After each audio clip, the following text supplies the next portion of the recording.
Emotions can be an asset or a detriment. We're going to talk about it on today's episode. I've spent the last 20 years studying, teaching, and coaching people to find their greatness and take their lives to the next level. Along the way, it's become evident that emotions are at the root of everybody's successes and failures.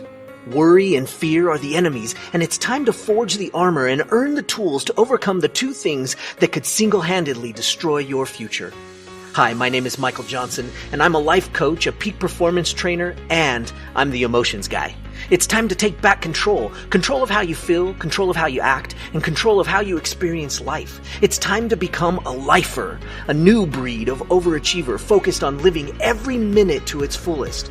We are responsible for how we feel, and no one and no thing can make us feel anything. Emotional mastery is our journey, and emotional education and intelligence is the key. We are lifers, and this is Magic for Life. What's up, lifers? Michael Johnson here with the Magic for Life podcast, and I'm excited that you joined me today because we're going to talk about how to master and control your emotions today. And we all know, and we've been in this position where emotions can be an asset or a detriment. Which one are they for you right now? Maybe both? That would be okay, right? Maybe they're a detriment. Maybe they've taken more control over you and your life than maybe what they're used for, maybe what they're supposed to be used for. So let's talk about it like this. Imagine that your emotions are like your GPS, your navigation system. Oftentimes in Google Maps, you would type in the address. Nowadays, it's easy to get just about anywhere. You type in the address and it takes you step by step. If you take a wrong turn, though, the Google voice starts going, take an immediate left, do a U-turn, do this, and it starts freaking out until you listen or shut it off. Now, this is interesting because in so many instances, we have learned to neglect our resource that we have, this navigation system that we have, and we take a wrong turn on the way. And our navigation system, aka our emotions, starts screaming at us and says, make a U-turn, take a left, take an immediate left, go left here, go right there. It wants to get you back on track. Your emotional navigation system wants to get you back on track. Back on track to what? Well, that's a different video. That's a different conversation we can have. You have to know what you want. There's no doubt about it. But we're not going to talk about that here. I'm going to assume, which is a really bad assumption, by the way, that you know what you want. One of the most challenging questions I ask people is, what do you want?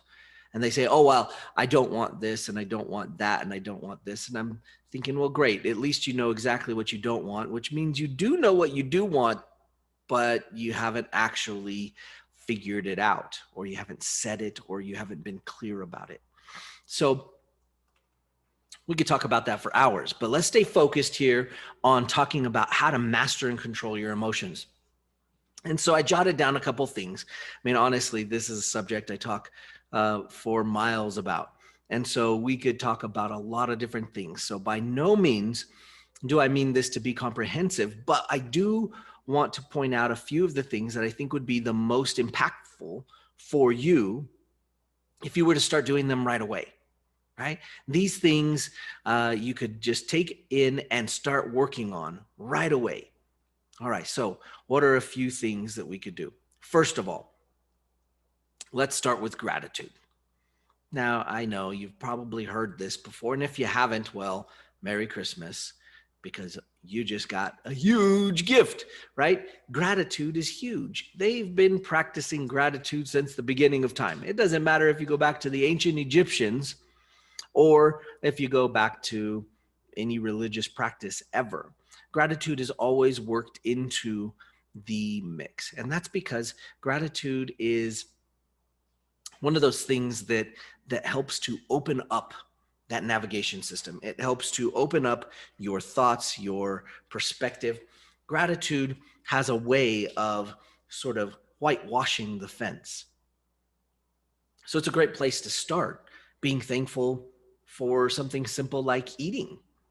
Yeah, simple, just like being thankful for your food, for your water, for what you have to eat today. And you think, well, why should I be thankful for that? Well, because do you realize how much work was put into getting that food, getting that water to you in a way that was edible and drinkable?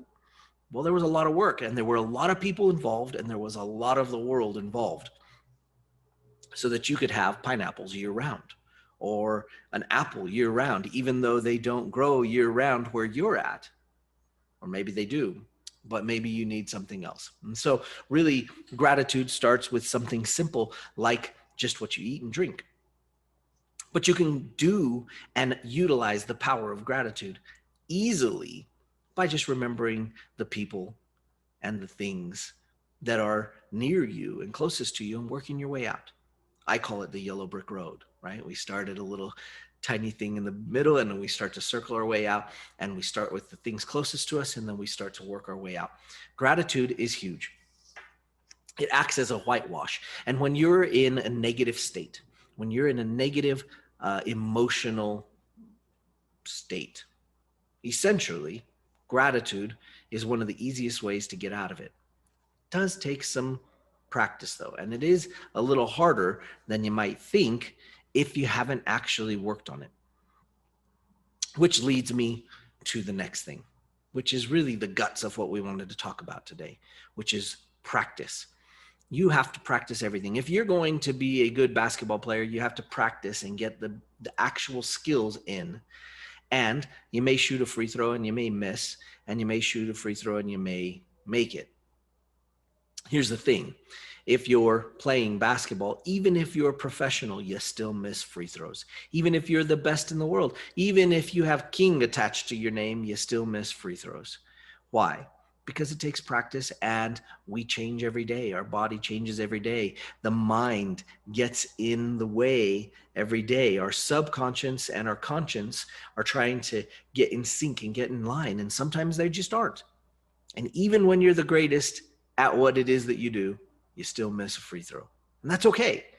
Obviously, they still get paid millions of dollars to shoot those free throws and make them or miss them or whatever they have to do to help the team win. Right? But it does take practice, and we know that. And they put in hours and hours and hours of practice every day working on that skill. Well, learning how to utilize and manage your emotions takes practice. It's not just something that you can do without a little bit of practice. You can, and some people maybe have some talent and skill at it. Maybe it's natural. Maybe some people are more naturally gifted at basketball than they are at scuba diving, or maybe they're better at music than they are at basketball. And so, yes, there are some natural talents at it, but even the best in the world in all of those categories still practice. So let's talk about some different ways to practice, because I'm not going to leave you hanging. So pretty simple. Let's start with talking about practicing your emotions from the past. Well, why would we want to do that? Because we want to get really good at experiencing an emotion that we've had before. Why? Because it's familiar. We know it, we remember it, we have something to attach to. So practice an emotion that you've had before from an experience you've had before. If it was excited, if it was happy, if it was in love, if it was passion, practice that in your mind. It doesn't take much. All you have to do is go back and relive it, re-experience it, redo it in your mind. You can close your eyes, you can see it, you can hear it, you can feel it. You can use the senses that you have to recreate it in your mind. And here's a little tip. Your brain doesn't know the difference between imagination and reality anyway, so you might as well experience it fully. That's really great, and it's a lot of fun. You can go back and you can re-experience some of those emotions. Now, good or bad, I don't know. Even Shakespeare talked about good or bad way back in the day. And good and bad is hard to judge. Only you can. You can decide what is good and what is bad. And you can decide here. And you can decide based off of your upbringing. You can decide based off of what you believe. All of those things are absolutely true. And really, it's up to you to make those decisions. So When you go and practice your emotions, the question is, should you practice sad and angry and frustrated? You might want to. Well, my theory is if you can turn it on, you can probably turn it off. And as soon as you have the power to turn it on, well, you start to learn and your mind goes, well, it's like a light switch. If I know how to turn the light switch on, I also know how to turn it off. But if I don't know where the light switch is in the room, then it gets really difficult to know how to turn it on and turn it off. Might go on and off by itself, and that's problematic. And that is a little bit about how many, many people live. Their emotions are going on and off kind of by themselves, and most people don't know where the switches are. And that's kind of a funny metaphor, but it is accurate for what I see and what I work with on a regular basis. So let's talk a little bit about the next thing that you can practice. You can practice future possibilities. You have a great imagination. And some people say, well, I don't have a good imagination, so I don't know what to think about. Well, that's not true. If you feel like you don't have a good imagination to practice an emotion in the future, it's okay. You just need to practice. You actually have to start. So imagine something that you'd really like to happen. See it, feel it, hear it, experience it using your senses that you have. And if you can do that and practice it on a regular basis, now you're starting to practice future possibilities. And this is a huge deal, right? Imagining the possibilities, being able to get in and imagine the possibilities of what could be and experiencing those with your full emotion. Man, this is powerful. And this practice time is setting you up for some good stuff. Now, think about it. If you want to go into a basketball game, we'll use the basketball again, and shoot a free throw and make it, well, if you're Stephen Curry, you shoot about 1,000 free throws a day. I don't know if that's absolutely accurate. He'd probably be able to tell us the truth, right? But he shoots a lot of free throws on a regular basis as part of his regular daily routine, so that when he gets into the game, in the heat of the moment, in the craziness of people trying to get him to miss and the fans yelling and screaming and everything else going around him, all the stress, all of the other things, that he can go into an actual practice state where he can make his free throws. And when he does, in those clutch moments, people that are not rehearsed and practiced like him say, wow, that's magical. How did he do that? And he says, I don't know, I just practiced. So again, this is why we're talking about what we can practice, right? Future possibilities are huge. Now let's talk about the last thing. We have to practice giving new meaning in the moment. This one is probably the most difficult for many people. We have to practice giving new meaning in the moment. And this is why the first thing we talked about today was gratitude, because gratitude is a great way to start to be able to give new meaning. Now, there are lots of different ways we can go about giving new meaning to a new situation, but gratitude is a great place to start. So something happens, and let's just say to you, it's negative. To you, it's a bad thing that happened. Maybe you want to get angry, and maybe your first response is you can feel the anger starting to bubble out of you. Maybe if you can interrupt it, and now if you've been practicing the other things, it gets easier, but if you can interrupt it for just a second, you can start to be creative again with what it is and check what you were thinking. So we interrupt that pattern just a little bit, and then we start to create something new. What's the something new? Well, I'm grateful this happened. Wait, what? Michael, why would you tell me to be grateful about something I was going to be really angry about? Well, it's simple. If you can find some gratitude about the thing that you are going to be angry about, you might be able to change the course of the meaning. Now, remember, there are always three sides to the story. Always. And that's just a minimum, right? Your side, their side, and the truth. And it's really hard for us to know the truth. So you might as well give it a new meaning. And starting with gratitude, this is huge. If you can start with gratitude, then all of a sudden you go, okay, I appreciate that I am in this situation where I get to deal with this new challenge differently. Okay, And so then it lightens up a little bit, and a little bit of resistance starts to go away. Maybe it takes the edge off of that building anger. And I'm just using anger as one emotion that you could be dealing with, right? And most people are talking about what they would call the negative emotions, right? I would call them dark emotions, because I think negative implies that they're not good for anything. Well, they are good for lots of things. They're a navigation system. They give us an indication that something isn't how we want it to be or how it should be for where we're headed and where we would like to go. And so we take this new situation, this that's bubbling up anger, and we go, okay, I appreciate what's going on here, and I appreciate that I'm having this opportunity to give it a new meaning. What could the new meaning be? And sometimes you might need to physically move positions. Sounds silly, but think about it. When you see a car accident and there were people on the other side of the street and there were people in the cars coming this way and everybody saw the car accident, the police come and take a report of what everybody saw, and the report actually says 10 different things from 10 different people, right? Everybody saw it differently.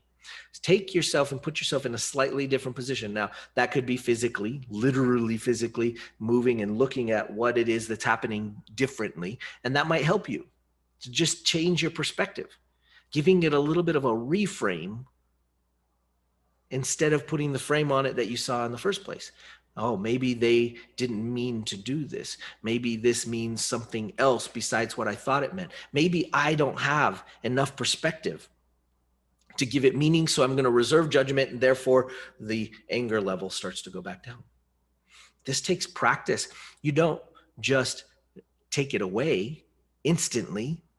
Now, it's a good idea, and this might help you. And if you can interrupt the pattern that normally happens and be prepared for it, now all of a sudden you can start to make an adjustment. You can start to make that change, but it is going to take some practice, just like a free throw.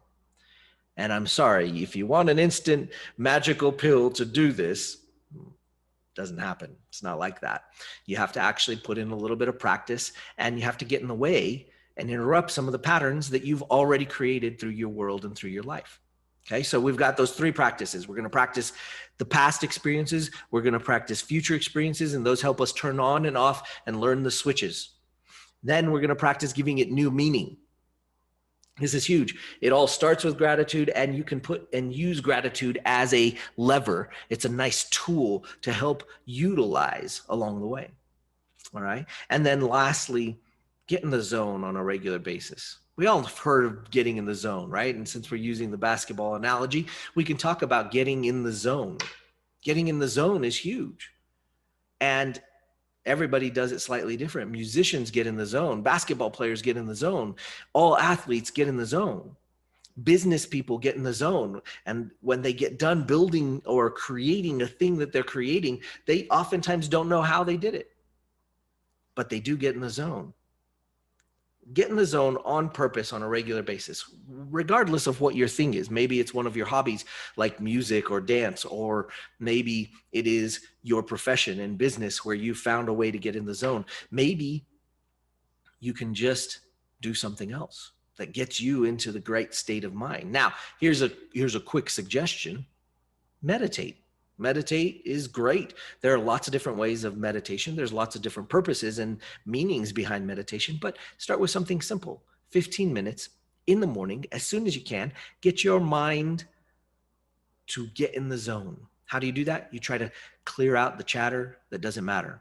Check out the other podcast. I talk about the chatter that doesn't matter, so you should check it out. So the concept here is simple.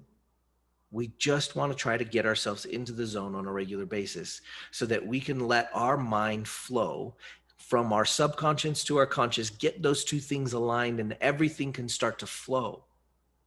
Right? And we could talk about those in a lot of different words using a lot of different meanings, but I think you get what I mean. Your subconscious runs millions of functions in your body, and it wants to be in line with your conscious mind, which is the chatter in your head. And sometimes the chatter in your head doesn't matter. That's why we call it the chatter that doesn't matter. But sometimes it is right on track and it's in line with your subconscious. And when you can get in line, oh, the things you can create, the power you have when you are in sync and in flow and in that zone. Okay, so we got a lot of things you can do now. to master and control your emotions. This is a slight overview, right? But you probably wanted something quick. If you were searching for this, if you found this, you wanted something you could do right away. Pick one of those things that resonated with you. If you can do all of them, great. This is a great place to start. And you can start the process of mastering and controlling your emotions. All right, guys, if you know somebody that needs to hear this today, don't forget to share it with them. Hashtag Magic for Life. And don't forget to like and subscribe if you're watching on YouTube. If you're not watching on YouTube, go check out the channel. It's awesome. And leave a review for us on iTunes if that's where you're listening. Thank you so much for joining us for this episode. Don't forget to go find the magic for life. We'll see you next time. Take care. Hey lifers, don't forget to get your free copy of the Every Minute book. You can find it at everyminutebook.com. And don't forget to follow us on Facebook and Instagram.